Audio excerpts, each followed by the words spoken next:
അസ്സലാമു അലൈക്കും വറഹ്മത്തുള്ളാഹി വബറകാതുഹു. ബഹുമാന്യരായ സഹോദരങ്ങളെ, സുഹൃത്തുക്കളെ, അല്ലാഹു സുബ്ഹാനഹു വ തആല എല്ലാത്തിനെയും ഇണകളായിട്ടാണ് സൃഷ്ടിച്ചത് എന്ന് പറയുന്നു.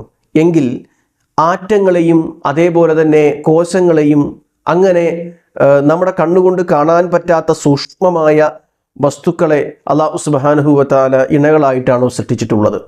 എല്ലാത്തിനും ആണും പെണ്ണും എന്നുള്ള ഇണകളില്ലല്ലോ.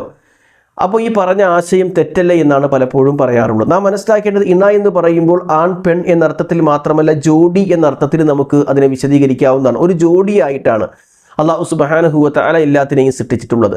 ഈ വിഷയവുമായി ബന്ധപ്പെട്ട് വന്ന ആയത്തുകൾ പരിശോധിക്കുമ്പോൾ സുബ്ഹാനല്ലദീ ഖലഖൽ അസ്വാജ കുല്ലഹാ മിമ്മാ തുംബിത്തുൽ അർളു വമിൻ അൻഫുസിഹിം വമിമ്മാ ലാ യഅലമൂൻ. ഇണകളായി സൃഷ്ടിച്ച എല്ലാത്തിനെയും ഇണകളായി സൃഷ്ടിച്ച അള്ളാഹു ഇത്ര പരിശുദ്ധനാണ്. ഭൂമിയിൽ നിന്ന് മുളക്കുന്നതിലും അതേപോലെ മനുഷ്യരിലും എല്ലാം ഇണകളുണ്ട് എന്ന് അള്ളാഹു പറയുന്നു. വമിൻ കുല്ലി ഷൈഇൻ ഖലഖനാ സൗജൈനി. എല്ലാത്തിനെയും അള്ളാഹു ഇണകളായിട്ടാണ് സൃഷ്ടിച്ചിട്ടുള്ളത്, നിങ്ങൾ ചിന്തിക്കുന്നതിന് വേണ്ടിയിട്ട്.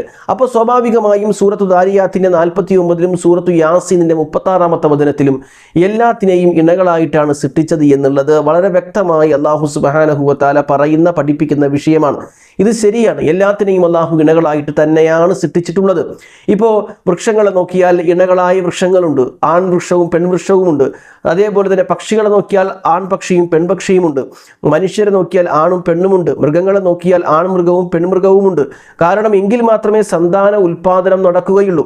ഇനി ജീവികളെ മാറ്റി നിർത്തുക. മത്സ്യങ്ങളിലും അങ്ങനെ തന്നെയാണ്, ആൺമത്സ്യവും പെൺമത്സ്യവുമുണ്ട്. ജീവികളെ മാറ്റി നിർത്തി മറ്റുള്ള ഘടകങ്ങളിലേക്ക് വന്നാലോ, നമുക്ക് കണ്ണുകൊണ്ട് കാണാൻ പറ്റാത്ത വൈദ്യുതിയിൽ പോലും, ഇലക്ട്രിക്കിൽ പോലും പോസിറ്റീവും നെഗറ്റീവും നമുക്ക് കാണാൻ കഴിയും. ആറ്റത്തിൽ പോലും ഇലക്ട്രോണും ന്യൂട്രോണും കാണാൻ കഴിയും. ജൈവകോശത്തിൻ്റെ DNA പോലും ഇണകളായിട്ടാണ് നമുക്ക് കാണാൻ കഴിയും. ബാക്ടീരിയ എന്ന സൂക്ഷ്മമായ ജീവിയിൽ പോലും ബൈനറി ഫിഷൻ എന്ന ജോഡിയുമായി ബന്ധപ്പെട്ട പ്രവർത്തനത്തിൻ്റെ ഫലമായിട്ടാണ് വിഘടിക്കുന്നത് എന്ന് നമുക്ക് കാണാൻ കഴിയും. അപ്പോൾ ഈ ലോകത്ത് നടക്കുന്ന എല്ലാത്തിലും ആൺ പെൺ അല്ലെങ്കിൽ ജോഡികളായിട്ടാണ് അള്ളാഹു സൃഷ്ടിച്ചിട്ടുള്ളത് എന്നുള്ളത് സൂക്ഷ്മമായി പരിശോധിക്കുമ്പോൾ കാണാൻ കഴിയുന്ന വസ്തുതയാണ്.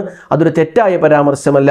പോസിറ്റീവും നെഗറ്റീവും ആണും പെണ്ണും അങ്ങനെ ഈ ലോകത്തുള്ള എല്ലാത്തിനും ഇണകളായിട്ടാണ് അല്ലാഹു സുബ്ഹാനഹു വ തആല സൃഷ്ടിച്ചിട്ടുള്ളത്.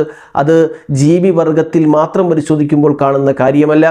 എല്ലാ സൂക്ഷ്മ ജീവികളിലും, എല്ലാ സൂക്ഷ്മ പദാർത്ഥങ്ങളിലും, എല്ലാ സൂക്ഷ്മ വസ്തുക്കളിൽ പോലും പരിശോധിക്കുമ്പോൾ ജോഡികൾ, ഇണകൾ എന്നൊരു പരാമർശത്തോട് യോജിക്കുന്ന കാര്യങ്ങളാണ് കാണാൻ കഴിയുക. അല്ലാഹുവാണ് ഏറ്റവും വലിയവൻ. അല്ലാഹു അനുഗ്രഹിക്കട്ടെ. അസ്സലാമു അലൈക്കും വറഹ്മത്തുള്ളാഹി വബറകാതുഹു.